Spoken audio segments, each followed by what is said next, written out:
Assalamu alaikum wa rahmatullahi wa barakatuh. In our previous episode, we discussed some parts of the dua in the Quran. And now in this episode specifically, we want to discuss the idea of the dua from the sunnah and the words of the Rasul sallallahu alaihi wasallam. One of the beautiful statements of the Prophet sallallahu alaihi wasallam is that there is nothing more honorable with Allah than supplication, than dua. I want to let that sink in for a second. Like, when I think about what gives me honor, what gives me respect, everyone has like a list of things in terms of like the world of like, this gives me honor, this is the most honored thing, this is what's going to raise me. And here we learn that, the more I struggle for Allah, the more I learn for Allah, the more I humble myself for Allah, the more Allah subhanahu wa ta'ala will raise me.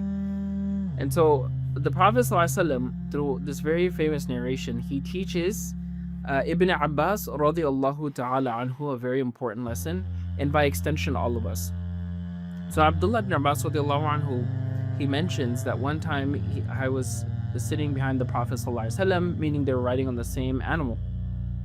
And the Prophet ﷺ, he tells him, he says, "O young man, I shall teach you some words of advice. Be mindful of Allah and Allah will protect you." Right? Be mindful of Allah and you will find Him in front of you. Right? Meaning that I am mindful of Allah subhanahu wa ta'ala and His commands, etc. And then if you ask, then ask Allah alone. And if you seek help, then seek help from Allah subhanahu wa ta'ala. And so now the Prophet ﷺ is letting Ibn Abbas know, if you need anything, then ask Allah subhanahu wa ta'ala. For us, sometimes I've asked this person, that person, third person, fourth, fifth. And then finally at the end it's Allah. Whereas what we see is in the lives of the companions is that their immediate response was to go to Allah subhanahu wa ta'ala. And then the Prophet ﷺ gives us a framework to understand the reality of this world by, which ties into what we're talking about still. The Prophet of Allah, he tells him that if the entire nation were to gather together to benefit you with anything, they would not benefit you except with what Allah already prescribed for you. Meaning that if the entire world got together to benefit you, that benefit is only reaching you because Allah decreed it, or Allah allowed it.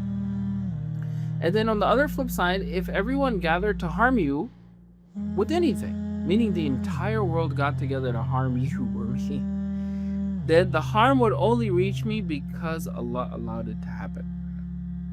And so what does this hadith teach us? And it teaches us many things, but one core lesson that we can take away from it is that we have to affirm this belief. Any good that's happening in my life, any bad that's happening in my life, is only by the will of Allah subhanahu wa ta'ala. And so if I understand that, if I internalize that, if I have now really, really affirmed that idea in my heart, then I understand that I only ask Allah subhanahu wa ta'ala for whatever I need.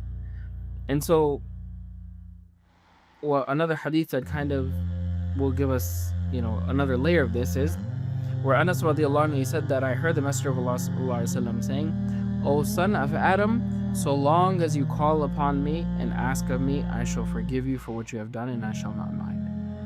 This is the other layer that we need to understand. That although there are bad things that are happening in my life, and there are sins that I will also commit in my life, what is the Prophet ﷺ teaching us through this? That Allah subhanahu wa ta'ala is saying that, "O son of Adam, so long as you keep asking me, Allah subhanahu wa ta'ala will forgive our sins. Allah will forgive. Allah will forgive." So we need to constantly be on, we have this hustle culture of you gotta grind, make money, anyway.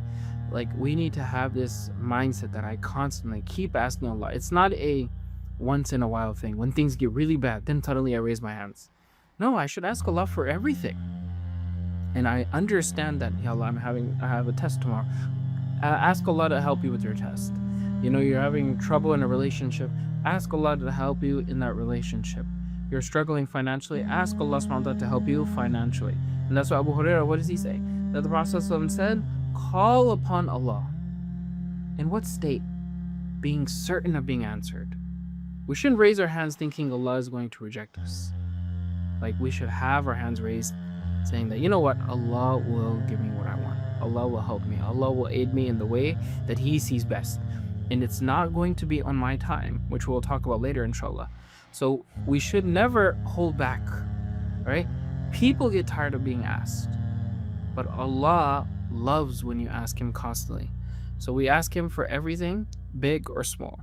And so the next time we raise our hands, let's raise it with the idea that Allah is listening, that Allah wants me to ask Him, and that inshallah Allah will fulfill what I need. Assalamu alaikum wa rahmatullahi wa barakatuh.